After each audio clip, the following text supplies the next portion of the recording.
My name is Margaret Holloway, and on the morning my husband's will was read, I learned that 30 years of marriage were apparently worth $1. The lawyer's office smelled faintly of old carpet and burnt coffee. His desk was covered in neat piles of paperwork, and the air felt heavier than the February snow outside.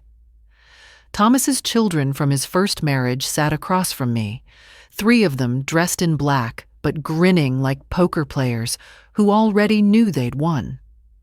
The lawyer cleared his throat, adjusted his glasses, and began to read. To my beloved wife, Margaret Holloway, he said, "I leave $1. The room burst out laughing. His oldest son, Gary, slapped his knee. "Guess Dad knew her price," he said. The others chuckled. Even the lawyer tried to hide a smirk as he shuffled the pages. But I didn't say a word. I just smiled. Because unlike them, I knew something they didn't. Something Thomas had overlooked in his careful, secretive little world. He'd always been a man of blueprints and bolts, a home builder by trade and a constructor by personality. Everything had to fit a line hold. He'd say, "Measure twice cut, once even when it came to our life together." I used to think it meant he was thorough. Later I realized it meant he never trusted anyone else to measure. When we first married, he'd just started Holloway & Sons construction, though he didn't have any sons, then just ambition and a red pickup truck older than our vows. We built our first house together, a small ranch-style home on Maple Grove Road. I painted the shutters yellow. He hated that color, but I told him it made the house look alive. By our 10th anniversary, he was building 3 houses a year and had a small crew of local men who worshipped his work ethic. They called him Boss Tom. At home, he was quieter, gruffer, the kind of man who believed silence was the same as peace.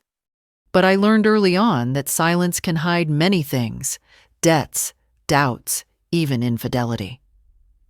The first time I saw him with Janet Cole, she was standing too close at the diner counter. She was in her 30s, all manicured hands and laughter that carried. Thomas said she handled his invoices, that she was good with numbers. I believed him, or maybe I wanted to. Then came the day he brought home papers. "Just sign here, Maggie," he said. "Refinance. Better interest rate." The kitchen smelled of rain and sawdust. He stood behind me, hand on my shoulder. I remember the faint pressure of his thumb when I hesitated. I signed. And later, after he fell asleep in his recliner, I quietly made a copy of that document and tucked it into my recipe box. Something about his tone that day, too smooth, too rehearsed, made my stomach tighten. Months passed. His health started to fade, but he still went to job sites. He never mentioned what would happen to the business or the house if he were gone. We didn't talk about wills or death. We talked about the roof leak, about taxes, about the new model of truck he wanted. It was as if talking about tomorrow could stop it from coming. When Thomas died, a heart attack. Sudden and merciless, the town treated him like a hero. People brought casseroles. The church bells rang and neighbors left flowers on our porch. Everyone said I was lucky to have had him. I smiled politely and said thank you. Inside, I just felt tired. So when the lawyer said $1, I didn't flinch. I thought of the way Thomas used to count every nail, every screw, every cent, and how poetic it was that he thought my worth could be counted too. After the will reading, I waited until the room emptied. The lawyer, a soft-spoken man named Mr. Campbell, asked gently, "Do you want to contest it?" I shook my head. "Not yet." He hesitated. "Mrs. Holloway, I'm sorry. These things can get ugly." I smiled. They already are. Outside, the snow was melting on the courthouse steps. I opened my purse and looked at the crisp $1 bill the lawyer had given me my inheritance. The corners were sharp, untouched. I folded it once and slipped it beside the photocopy of the paper I'd kept for months. Maybe Thomas thought that dollar was the end of my story.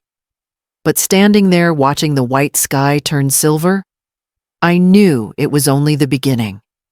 Thomas's laughter used to echo through every wall of our home, deep, sure, confident. Now silence filled those same rooms like a fog.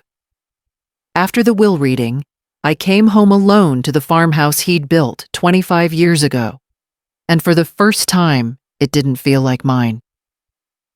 The house sat at the edge of Bloomington's county line, where asphalt met open fields, and the wind smelled faintly of corn and sawdust.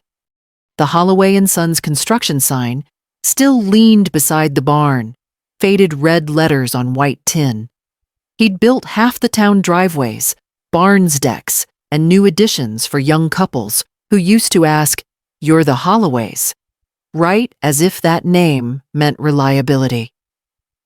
I walked through each room quietly, brushing my hand across the walnut banister, remembering how many weekends I'd stained and sanded it myself, while Thomas barked orders to his crew. Every inch of that house carried his stubborn pride and my effort hiding behind it. I poured a cup of coffee, sat at the kitchen table, and stared at the folded letter the lawyer had given me his will, now mine to keep. The first line still burned. "To my beloved wife I leave $1. There was a time when he called me his lucky charm. Back then we'd stop for lunch at Earl's Diner after he'd finish a job. He'd order black coffee and a BLT, always joking that mayonnaise was a coward's condiment. I remember wiping drywall dust from his collar and feeling proud. We were partners, or so I believed. But the change came quietly. A few missing receipts. More late nights. More "you wouldn't understand, Maggie." He hired that new assistant Janet after claiming his old bookkeeper couldn't keep up with invoices. Janet was 30 years younger, all perfume, and practiced smiles. When I met her, she extended her hand and said, "You must be the Mrs. Holloway." Something about her tone made the word the sound temporary. It was after that meeting that Thomas brought the refinancing papers. He said it was for the business line of credit. I remember how his pen hovered above my signature line, the way he cleared his throat when I hesitated. "You trust me, don't you?" he asked. That night after he'd fallen asleep, I made a copy at the 24-hour FedEx on Main Street. I told the clerk it was for tax records. The young man didn't even look up. He just stamped and sealed it. I hid it under the lining of my recipe box between the chocolate chip cookie and meatloaf cards. It was my first secret in decades, and it felt heavier than guilt. After his death, I found other papers he'd left behind, invoices, checks, and one handwritten note that said, "Janet, order more paint for the north lot houses." He never wrote notes to me like that anymore. Ours had become a marriage of routine and survival, not words. I sat back, staring at the kitchen window. Outside, the old red pickup he'd loved sat quiet dust settling over the hood. It hadn't moved since the morning of the heart attack. He'd been out pouring concrete at a client's new porch. The irony wasn't lost on me. The man who built homes for everyone else left none secure for his own wife. I pulled open the drawer where I kept his invoices, looking for one more piece of proof. Among them was an envelope from the county recorder's office, dated 2 years ago. Inside, a copy of the same refinance document, but this version listed both our names on the property deed. It meant that on paper, he'd never fully removed me. I whispered to the empty kitchen measure twice cut, once Thomas. His favorite saying. He'd measured everything but me. I made another pot of coffee and sat down to plan. Not vengeance, I didn't have the stomach for that, but fairness. He'd built his business on paperwork, and I was going to build my peace on it too. Before going to bed, I folded that $1 bill again and placed it inside a photo frame beside our wedding picture. His smile in that photo looked almost boyish, full of a certainty I no longer shared. "You taught me to build," I murmured, turning off the lamp. "You just never thought I'd build without you." The next morning, the air felt too still, like the house itself was holding its breath. I woke before sunrise, poured coffee into Thomas's old travel mug, and sat at the table where his blueprints used to be spread out. The faint ring of his coffee cup was still etched into the wood, a ghostly circle of habit that even death couldn't wipe away. The phone rang just after 7. It was Janet Cole. Her voice was soft, polite, almost syrupy. "Margaret, I just wanted to check in. I know yesterday must have been hard," she said with that practiced tone of sympathy that isn't really sympathy at all. "I'm sure you understand why things were divided the way they were. Tom always said you preferred simple living." I let her words hang there, tasting the insult behind the sugar. "Simple living," I repeated. Funny. I don't remember simplicity when I balanced his tax filings while he was off building everyone else's dream houses. There was a pause. She wasn't expecting me to bite.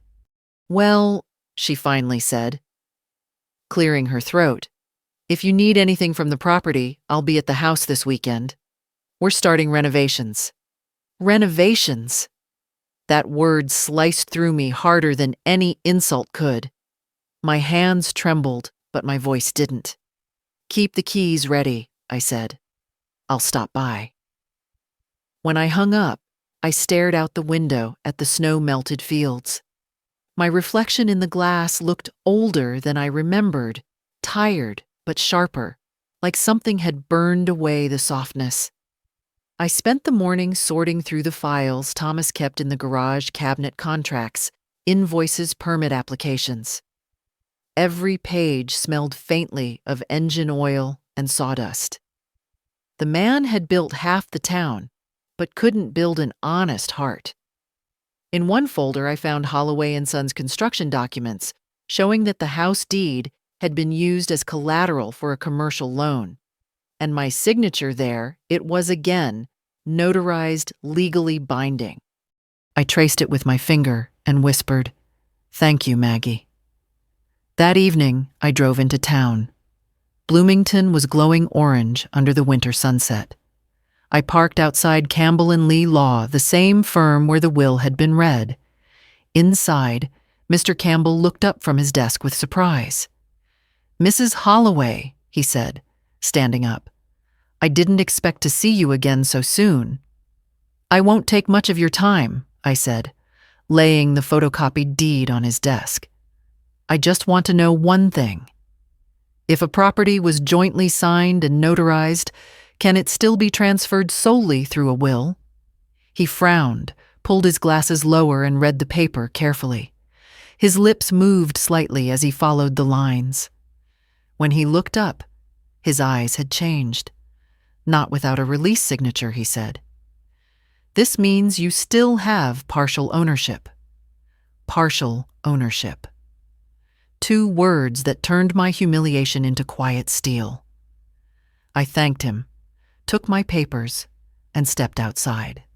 The courthouse clock struck 5, echoing through the cold air. The streetlights flickered on one by one. Across the street, a group of college kids were laughing, tossing snowballs. I smiled faintly, because youth didn't know yet how expensive trust could be. That night, I drove to the farmhouse one last time. Janet's car was already in the driveway, sleek silver, too polished for the gravel. The porch lights were on, casting long shadows across the yard. I could hear voices inside, music faintly playing. I stepped up to the door and knocked. Janet opened it, surprise flashing across her face before she masked it with politeness. "Margaret," she said carefully. "I wasn't expecting. I just came for a few personal items," I interrupted. "The sewing machine, some photo albums." She hesitated, then stepped aside. Of course. Come in. The living room smelled different lemon cleaner and perfume instead of coffee and dust. The framed photo of our wedding once on the mantel was gone. The space above the fireplace was empty, except for a single candle flickering in a new glass holder. I walked straight to the small room off the kitchen, my old sewing room.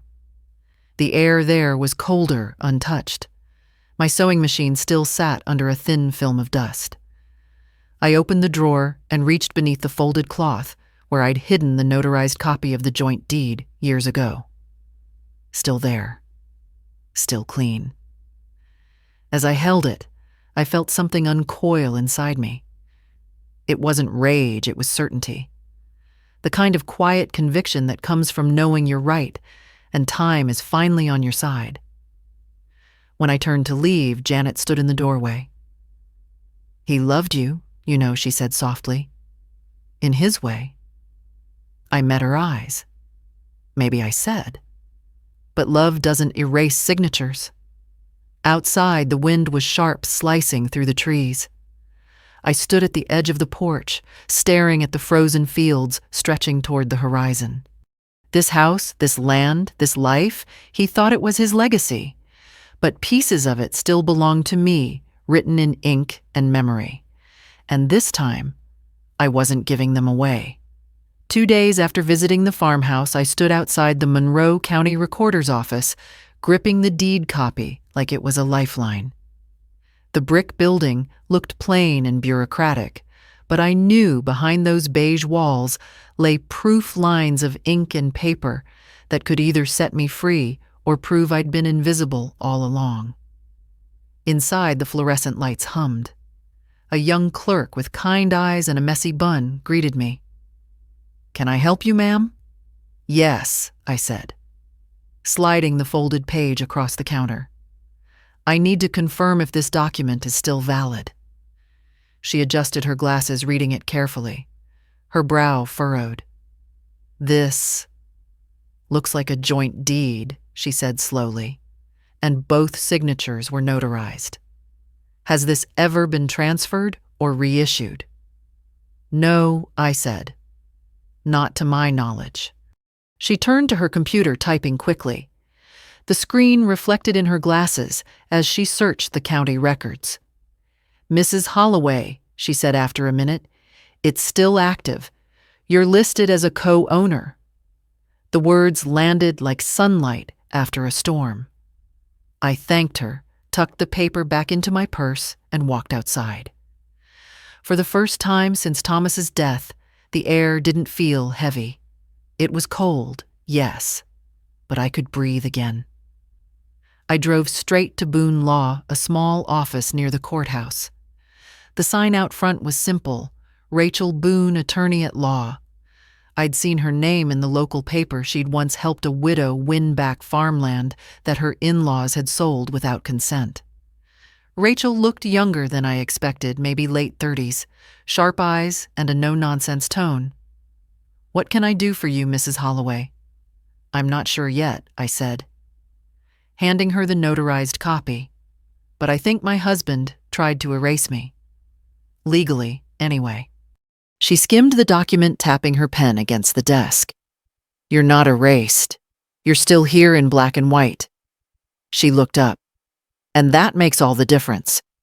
We spent the next hour going through the details. She explained that, because the property was jointly owned and refinanced under both our names, the will could not override that ownership. "You'd be surprised how many men try this," she said. "They forget marriage is also a contract, and contracts leave fingerprints." Her calm confidence steadied me. She offered to file a petition to contest the estate, not out of greed, but fairness. "This isn't revenge, Margaret," she said gently. "This is restoration." When I left her office, the sun had already dipped behind the courthouse tower, casting long shadows across the snow-dusted square. I walked slowly to my car, remembering the years Thomas and I used to come here together, renewing permits, paying property taxes, standing side by side. He'd always said paperwork is just paper, Maggie. What matters is trust. Now I realized paper outlasts trust. The following week, Rachel filed the claim. Thomas's children received formal notice, and soon my phone started ringing with their anger. Gary's voice cracked through the line one evening. "You just can't let him rest, can you? He gave you $1, Maggie. Be grateful you got that much." I didn't answer. I simply said, "Tell your lawyer to call mine." News spread fast in small towns. People whispered at the diner, at church, at the grocery store. Some pitied me, others judged, but a few older women. Widows mostly gave me small nods when they passed, the kind that said, "Good for you." One night I walked into Earl's Diner again, the same booth Thomas used to claim every morning. The waitress, Dana, poured my coffee without asking. "Heard you're fighting for the house," she said softly.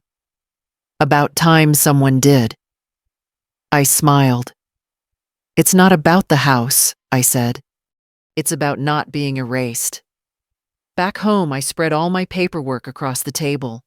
Deeds, tax returns, marriage license, every trace of my name next to his. My kitchen looked like a courtroom, and for once, I didn't mind. Weeks passed, and finally, a letter arrived from the Court Holloway estate. Hearing scheduled. The date was set. I'd never stood in a courtroom before, but I wasn't afraid. I'd spent too many years staying quiet while Thomas made the rules. This time, I'd speak calmly, clearly, with proof in my hands. That night, as I cleaned the kitchen, I found an old notebook of Thomas's wedged behind the microwave. Inside were sketches of houses he never built and a page of numbers labeled projected earnings. On the bottom, written in his tidy handwriting, were the words, "Legacy must look clean." I ran my thumb over the ink. Maybe he thought that meant control. But legacy isn't about control, it's about truth. And the truth was finally catching up. I placed the notebook on the table beside the $1 bill. Two kinds of inheritance, one written in arrogance, the other in resilience. Tomorrow, the court would hear his version of the story. But tomorrow, they'd also hear mine. The day of the hearing arrived cold and gray, the kind of Indiana morning when breath hung in the air like smoke.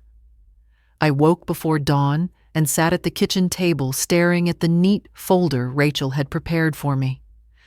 My life reduced to labeled tabs, marriage license, joint deed tax returns. Estate filing. Paper was cleaner than memory. It didn't tremble. When I reached the courthouse, the parking lot was already filling up. Small-town court days always drew a crowd. Thomas's children stood together on the steps, whispering, their breath forming little clouds. Gary saw me and smirked. "Didn't expect you'd actually show," he said. "This'll be over quick." I met his eyes. "That's what your father thought about everything, too." Inside the courtroom smelled of pine cleaner and old varnish. A wooden plaque behind the judge read, "In God We Trust." Rachel guided me to our table, her hand steady on my arm. "Just tell the truth," she whispered. "Let the paper speak for itself." The judge, a stern woman in her 60s, began by reading the summary estate of Thomas E. Holloway. When she said his name, I almost looked toward the empty chair beside me. Almost. The opposing attorney stood first, presenting the will as if it were scripture. Mr. Holloway's intentions are clear. He bequeathed $1 to his wife, the remainder to his heirs. The property in question was part of his business assets and therefore falls under the will's jurisdiction. Rachel rose, next her voice calm but precise. "Your Honor, the property was jointly owned and refinanced under both names. The surviving spouse retains legal interest regardless of the will. Exhibit A." She handed the notarized copy forward. The judge studied it for a moment. Both signatures appear valid, she said. Notarized 3 years before Mr. Holloway's passing. The opposing lawyer objected, but the judge waved him off. You'll have your turn. Then it was my time to speak. I stood slowly, my palms damp, knees unsteady, but my voice came out steady. Thomas and I built that house together, I said. He handled the hammer. I handled everything else. Permits, bills, food for the crew. When he asked me to sign this paper, he told me it was for refinancing for the company's good. I didn't know he'd later try to take my name off it. But I have a copy of the version we both signed. He never revoked it. I heard shuffling behind me, his children whispering, one of them scoffing. I kept talking. He taught me how to build things that last. Turns out truth lasts longer than concrete. The judge leaned forward. Mrs. Holloway, did you contribute financially to the property? Yes, ma'am, I said. Half the mortgage payments came from my business account. I have the bank statements to prove it. Rachel handed them over. The judge read in silence, her pen tapping lightly. Then she looked at me again. You kept meticulous records. My husband believed in measuring twice, I said. I just learned to keep a ruler of my own. Laughter rippled quietly through the back of the courtroom, not mocking this time, almost respectful. The opposing counsel tried one last time to paint me as bitter, claiming the $1 inheritance showed consensual understanding. But Rachel interrupted smoothly. $1 isn't understanding, it's erasure. When the judge finally spoke, her tone softened. The court recognizes the joint deed as valid and binding. The property cannot be wholly transferred through the will. Mrs. Holloway retains partial ownership and is entitled to fair restitution from the estate. I heard a gasp from Gary, maybe Janet. For a heartbeat, the air itself stilled. The judge added, "Let this serve as reminder when vows are made in trust, the law does not easily forget them." She struck the gavel once final and sharp. It was over. Outside, Rachel squeezed my hand. "You did it," she said. "No," I whispered. "The paper did."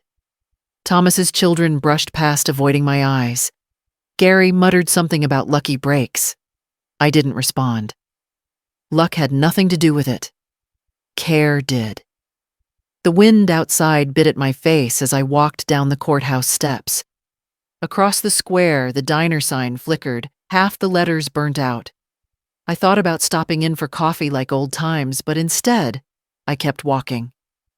Back home, I placed the court document beside the $1 bill on my mantel. For the first time in months, the house didn't feel haunted. It felt earned. I didn't cry. I didn't celebrate. I just stood there letting the quiet settle. Because justice, when it finally arrives, doesn't roar. It exhales. 2 weeks later, a letter arrived in a thick cream envelope embossed with the courthouse seal. I didn't open it right away. I let it sit on the mantel beside the framed dollar bill, breathing in the quiet weight of victory before I faced what came next. When I finally tore it open, I found exactly what Rachel had promised. Confirmation of ownership transfer. The judge's words were printed in clean black ink. Partial restitution approved. Estate funds to be released in accordance with surviving spouse rights. It was over officially. I ran my fingers along the lines, and for the first time in years, my hands didn't shake. The settlement wasn't enormous, but it was enough. Enough to pay off what remained of the mortgage, to fix the leaking roof, to give me a start. Rachel had asked what I planned to do next, and I'd answered honestly, build something that belongs to me. So that's what I did. A month later, the old Holloway and Sons construction sign came down. In its place, a smaller hand-painted one went up. Holloway Craft and Trade Workshop. It wasn't about profit. It was about purpose. I used the restored barn on our land as a training space for women in town, widows, single mothers, or anyone tired of being dismissed. The first meeting had only 3 women. One of them, Ruth, had lost her husband the same year as me and didn't even know she was entitled to survivor's benefits. Another, Lynn, still cried when she talked about the house she'd signed over to her brother-in-law just to keep peace. We started small. I taught them how to read a deed, how to file a lien release, how to notarize a contract. It wasn't glamorous. It was justice in motion. Word spread quietly. The local paper wrote a feature titled "The Widow's Workshop," and people started donating tools. Some weekends I caught myself standing in the doorway of the barn, watching the women laugh as they learned how to fix a hinge or balance an account ledger. The sound filled the space Thomas once ruled with his booming orders. Only now it was laughter that built, not broke. Sometimes at night I'd walk past the row of finished crafts on the shelves. Birdhouses, picture frames, small wooden signs, and feel something shift inside me. Not pride, exactly. Peace. One Saturday, as the sun set over the fields, Ruth handed me a wooden plaque she'd made herself. Burned into it were the words, "Measure twice, trust once." I laughed softly. He used to say that all the time. Then maybe he taught you something after all, she said. That night, after everyone had gone home, I sat by the fireplace and took out Thomas's old notebook again. The one with his sketches of houses and that line about legacy. I turned to a blank page and wrote my own words beneath it. Legacy isn't what you leave behind. It's what you fix after someone tried to break you. I tucked the notebook back onto the shelf and stared at the framed dollar above the mantel. The paper had begun to fade slightly, edges curling from the heat, but I didn't mind. It looked lived in like me. Later that week, Rachel stopped by to drop off the final paperwork. "I wanted to see what you've done with the place," she said, smiling at the women working outside sanding and painting. "I'd say this is more than restitution. This is resurrection." Maybe I said. "But I think it's also forgiveness." She raised an eyebrow. "For him? For me?" I said, quietly. For all the years I didn't believe I could stand on my own. When she left, I walked out onto the porch, coffee mug warm between my palms. The sunset was soft gold over the fields, and the air smelled faintly of sawdust and paint. I listened to the hum of power tools, the murmur of women's voices, and thought how strange it was. The sound of rebuilding could feel so much like grace. The workshop was quiet that evening, the way barns get after a long day, the smell of sawdust still hanging in the air, faint music from someone's old radio drifting through the rafters. I swept the floor slowly, listening to the scrape of the broom, letting the rhythm steady my thoughts. It had been almost a year since that day in court. The seasons had turned, and so had I. The woman who once sat silent in a lawyer's office now ran a place filled with the voices of women who refused to be silenced again. On one of the shelves sat the small frame that started it all, the dollar bill Thomas had left me. Its glass reflected the soft glow of evening light, and every time I passed it, I felt something different. The sting had faded. In its place was a quiet gratitude, not for what he did, but for what he accidentally taught me, that even $1 can be enough to start over. I brewed a pot of coffee and sat by the window overlooking the fields. Outside, the horizon still carried that deep Indiana calm rows of bare trees, a red barn in the distance, a pickup truck rumbling down County Road 12. Life kept moving, just like it always had. Sometimes I still heard his voice, not in memory, but in habit. "Measure twice, cut once, Maggie." It used to sound like control. Now it sounded like wisdom. The women from my workshop had gone home hours ago. On the bulletin board near the door were photos from the past months, smiles, laughter, new beginnings. One woman had started her own bookkeeping business. Another had finally reclaimed land that her late husband's brother tried to sell. Each face told a story of something regained. I thought about how Thomas's children had reacted after the ruling, angry, bitter, refusing to speak to me. For a while, that silence hurt more than I wanted to admit. But with time, I came to understand something that age teaches you: not every battle ends with understanding, and not every wound deserves reopening. About a month ago, I got a letter from Gary, short-stiff, but not cruel. He wrote that he was sorry for how things went down, and that maybe someday we could talk. I didn't reply right away. Forgiveness isn't a letter you send back. It's a weight you lay down quietly when no one's watching. I looked again at that $1 bill and smiled. I'd had the words "paid in full" engraved on a brass plate beneath it. At first it was a joke between me and Rachel, the most expensive dollar in Indiana. But now it meant something else. It meant that I owed nothing to anyone, not even to the past. Later that night, I opened Thomas's old notebook again, the one filled with blueprints and half-finished plans.